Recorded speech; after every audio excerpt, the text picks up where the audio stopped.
il risque, quand on réfléchit, cette troisième guerre mondiale risque d'être encore, finalement, comme la guerre froide, un face-à-face, d'une certaine manière, sur le plan militaire, entre les Russes et les Américains, en réalité, quand on regarde la situation telle qu'elle est en ce moment, puisqu'elle nous sera présentée comme une guerre défensive du monde qu'on appelle occidental, contre, soi-disant, le danger, la violence ou l'agressivité d'un soi-disant monde musulman ou arabo-musulman, puisqu'elle commencera probablement, si elle doit commencer, autour de la Caspienne, pour le détroit d'Ormuz.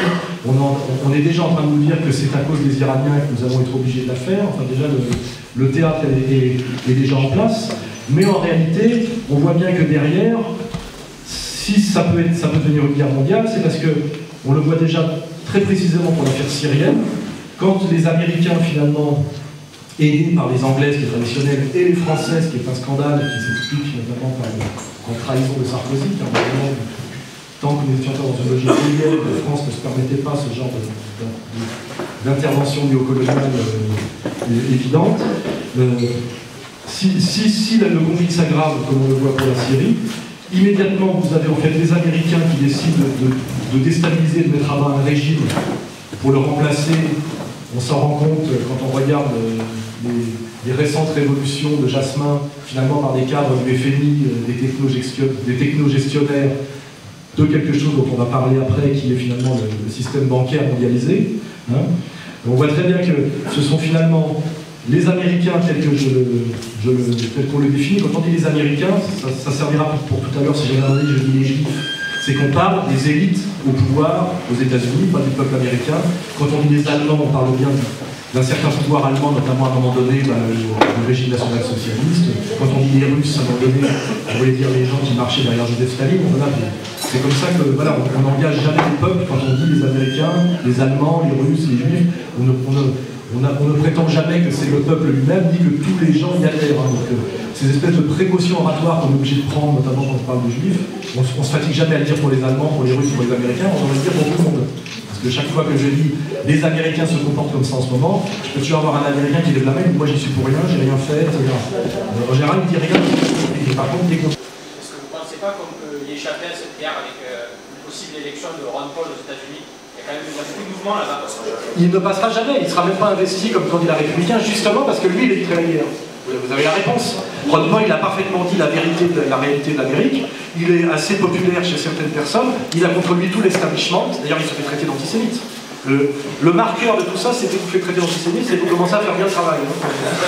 Voilà. Et Ron Paul ne sera pas candidat républicain. Voilà, donc on peut rêver. Mais effectivement, s'il était élu, je pense qu'on sortirait de ce danger. Mais il ne sera pas élu parce que Wall Street et le complexe militairement industriel américain lui font la peau plutôt qu'il puisse accéder au pouvoir, c'est tout.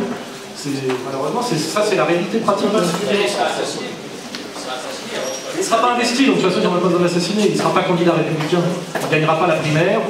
Et s'il gagnait la primaire, il serait battu. Et puis s'il était élu, il finirait comme Kennedy, sans doute. Oui, voilà. De toute façon, je pense qu'il ne sera pas candidat. Il n'a pas le.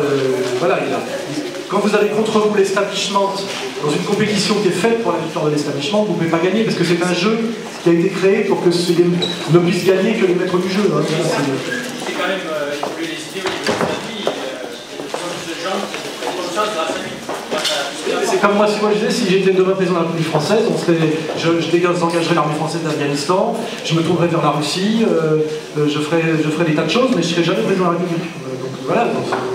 Le problème, c'est qu'on est dans le monde réel. Et dans le monde réel, je vous dis, vous vérifierez très vite que Ron Paul ne sera pas, non seulement pas président des États-Unis, mais il ne sera même pas le candidat républicain.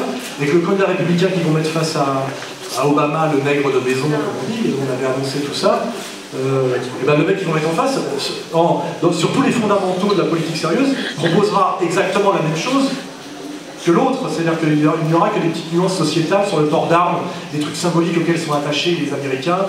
C'est la paire de Santiago de Ronald Reagan, voilà, pour renouer avec l'Amérique des pionniers et occulter ce qu'on appelle les rubber barons, c'est-à-dire le fait que le rêve américain a été entièrement enseveli sous le capitalisme monopoliste. Alors évidemment, on sur un acteur de Hollywood, on déguise en cow-boy.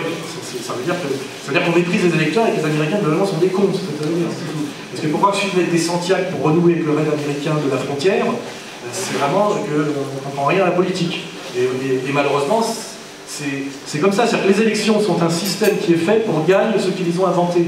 Et voilà, et je vous dis, c'est comme on dit, si la démocratie permettait effectivement de mettre le peuple au pouvoir, elle serait abolie. D'ailleurs, on voit très bien en ce moment qu'il y a un candidat en France qui est un petit peu pas tout à fait sur la ligne des autres et qui a du mal à avoir ses signatures. Et le système se pose même la question de savoir s'il n'empêcherait pas de les avoir, tellement il a peur que malgré la manière dont le système est verrouillé, elle pourrait peut-être tenter 2-3 trucs. Vous voyez, voilà, il faut comprendre cette réalité.